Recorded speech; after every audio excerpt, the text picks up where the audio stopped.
Hi guys, welcome back to Detailing and the Beast. Today I'm going to be talking about the biggest detailing faux pas that I believe exists today.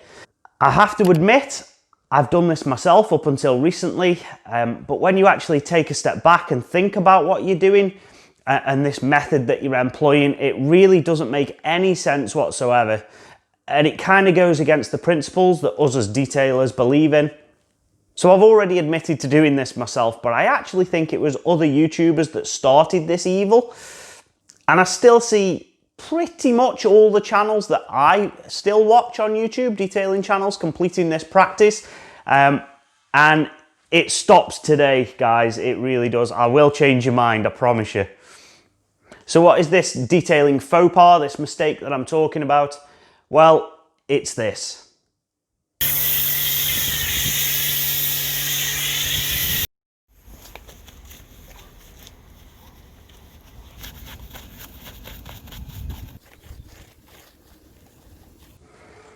Yes, brushes in the pre-wash. Go on, admit it, you've done it yourself, you probably still do it. But why do you do it? So same as me, you've probably seen this on another YouTube channel. I'm not going to name anybody because everybody does it. Everybody's guilty, as I admitted, including myself. And it was probably on one of them videos where it was being preached as a best practice or something like that, something you should do, and everybody's just taken it as gospel and started to do it. But just stop and think about what you're doing for a second. You're non-contact pre-washing using a non-contact product to take off the worst of the dirt, the grit and the grime off of your paintwork. Yet here I am, rubbing bristles through all that foam and all that dirt, grit and grime.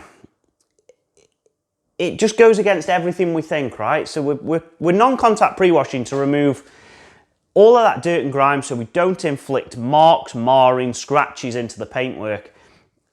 And yet we're going completely against everything we're trying to do by using a brush on the paintwork. It just doesn't make any sense whatsoever. And all you'll be doing at this point is inflicting completely unnecessary and avoidable micro scratches on your clear coat.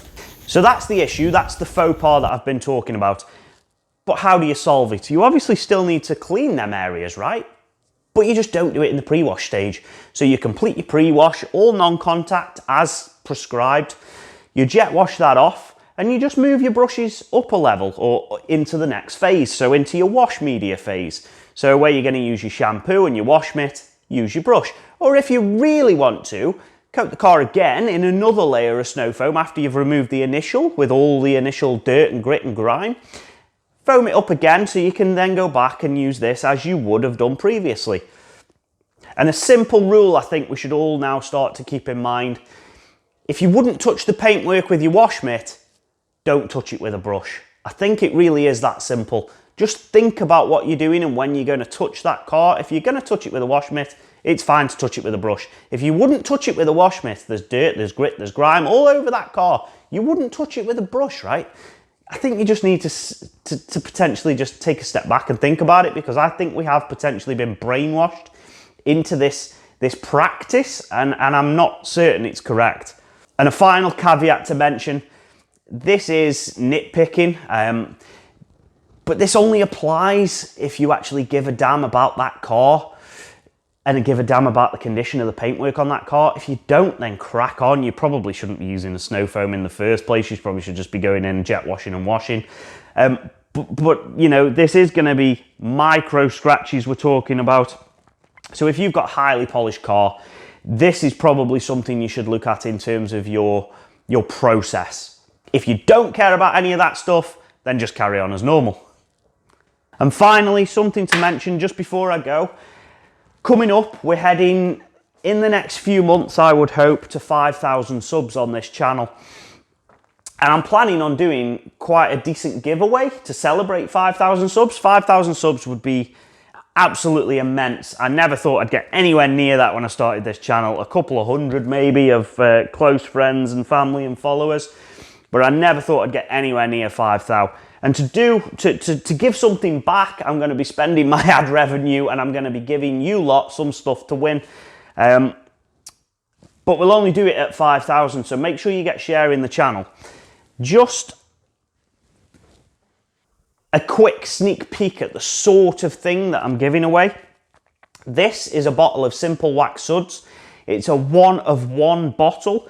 It's been made specifically for this channel by Simple Wax for this competition. And it's a custom scent, it's a custom colour, and it's actually a custom formula as well. Nadeem assures me that there's more slickness in that. So that is a 1-of-1 prize. You won't get that anywhere else. You can't even buy that. So that is, you know, that is a money can't buy prize. And that's just the sort of thing that I'm going to be giving away. And there are going to be loads of prizes in that competition. So keep a lookout for that and get sharing this channel. The sooner we get to 5,000, the sooner I'll do the competition and the sooner you'll win some of this stuff. Thank you for watching. See you next time. Goodbye. With